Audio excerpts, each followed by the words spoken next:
तो इसमें इस पार्ट में मैं सिर्फ ये दिखाऊंगा कि नए टेक्नीशियन भाई लोगों के काम आने वाले पैरामीटर्स क्या होते हैं। तो हमें प्रोग्राम का सेट करना है, प्रोग्राम का बटन प्रेस करके उसे सेट करके, तो ये आएगा आपका पहला आपका आएगा P1। आपको P1 पे जाना है। 0 आपका कूलिंग मोड के लिए है, 1 आपका हीटिंग मोड के लिए। हमने पहले पार्ट में क्लियर कर दिया था। तो हमें 0 पे सेट करना है और ये आपका P1 सेट हो जाएगा। P2, P3, P4, उस P3, HS, LS, P4, P5, ये इनमें आप कुछ नहीं छेड़ना है। नए टेक्नीशियन भाइयों को इनमें नहीं छेड़ना है। आपको आ जाना है P6 पे। P6 पैरामीटर्स को हमें सेट ऑप्शन दबाएं।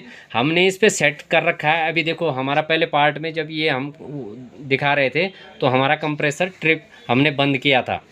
अभी हमारा हमने इसको सप्लाई दे रखी है। अब हम चाहते हैं यहाँ पे आप यहाँ पे क्लाइम मीटर पे ध्यान दें कि अब हमने इस पे सेट कर रखा है 4 मिनट। तो लाइट जाने के बाद जब लाइट आएगी तो आप चाहते हैं कि आपका कंप्रेसर कितने मिनट बाद, और जनरली जो होता है कि कंप्रेसर 3 मिनट बाद ऑन होता है, लेकिन इस सब जीरो से आप ये सेट कर सकते हैं कि आप अपने हिसाब से सेट कर सकते हैं कि आपका कंप्रेसर कितने मिनट बाद स्टार्ट हो। ये आपका इस P6 वाली सेटिंग में होता है। तो आप इसको ऑन करेंगे। अब हम इसे 0 पे सेट 1 पे सेट करते हैं, 0 पे सेट करते हैं तो देखो आपका कंप्रेसर तुरंत स्टार्ट हो जाएगा। ये आप देखिए, ये आपका कंप्रेसर स्टार्ट हो चुका है। लेकिन क्या है दोस्तों कि हमें इसे कंपनी की सेटिंग इस पर P3 होती है। सॉरी, कंपनी की सेटिंग इस पर 3 होती है। यानी कि हमारी लाइट जाने के बाद जब लाइट आए तो 3 मिनट बाद ये ऑन हो। तो हमें इस पर 3 ही सेट करके रखना है। ये हम इस पर 3 सेट कर देंगे और ये सेट हो चुका है। अभी कंप्रेसर चलेगा। लाइट जाने के बाद जब लाइट वापस आएगी तो हमारा कंप्रेसर 3 मिनट बाद ही ऑन होगा। अब इसके बाद दोस्तों, इसके बाद एक सेटिंग आती है OT। इसके बाद सेटिंग आती है दोस्तों OT। आपको इसमें भी नहीं छेड़ना है। इसके बाद जो सेटिंग आती है E3। ये दोस्तों आपके इतने काम की सेटिंग है ना कि नए टेक्नीशियन भाई लोगों को, मेरा इस वीडियो को बनाने का मेन मकसद यही था कि उन भाइयों को इस सेटिंग के बारे में बताना। ये सबसे मेन सेटिंग है दोस्तों हमारे फ्रिज के लिए। हमारे डी फ्रिज में अगर लगा हो या हमारे BC कूलर में सब जीरो लगा हो तो E1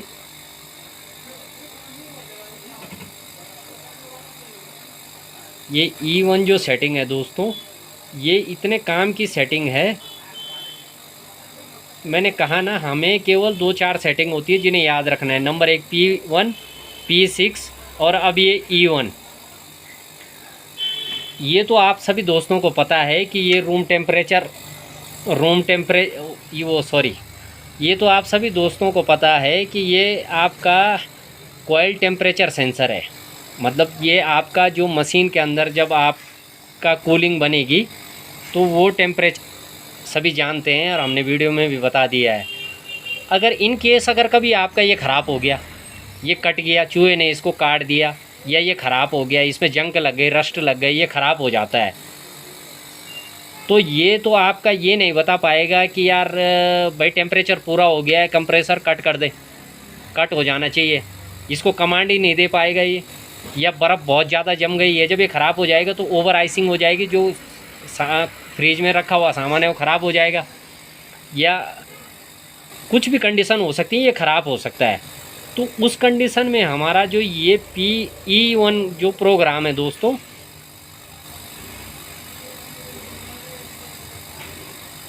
E1 प्रोग्राम है, ये बहुत काम आता है। E1 प्रोग्राम में दोस्तों हमें इसमें एंटर करना है। तो अगर इसमें देखो 2-3 पैरामीटर होते हैं, 0, 1, 2, ये 2-3 पैरामीटर होते हैं इसमें। ये 2 पे सेट था।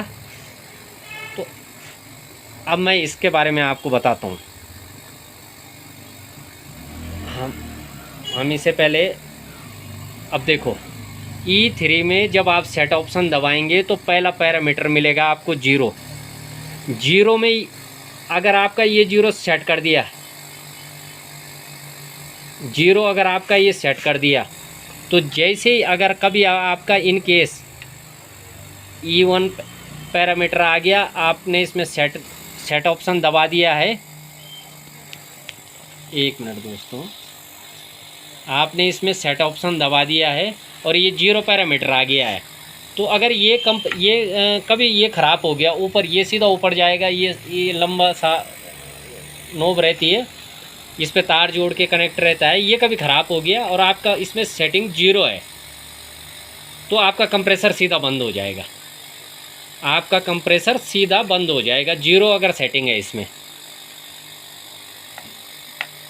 और अगर इसमें इस पैरामीटर के अंदर जाके अगर 1 सेटिंग रहती है, तो अगर आपका ये ख़राब हो जाएगा, कोई टेम्परेचर सेंसर अगर आपका ख़राब हो जाएगा और ये अगर इसमें 1 सेट है दोस्तों, तो आपका ये कंप्रेसर चलता रहेगा।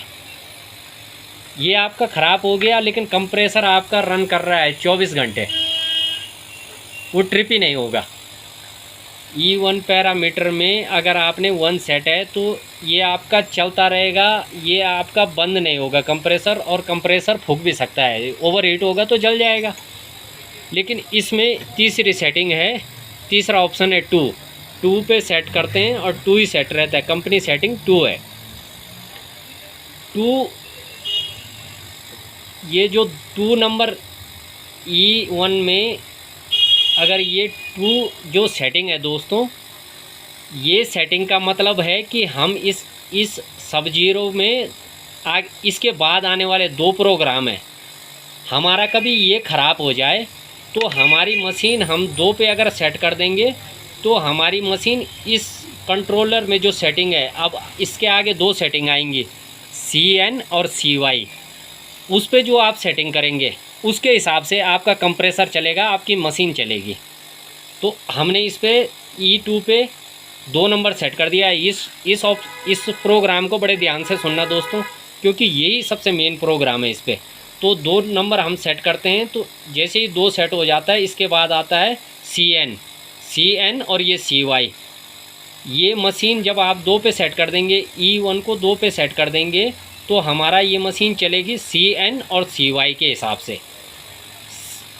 E1 में हमने सेट कर दिया है 2 को हमने सेट कर दिया है, तो अब हमारी जो सेटिंग होगी CN और CY के हिसाब से होगी।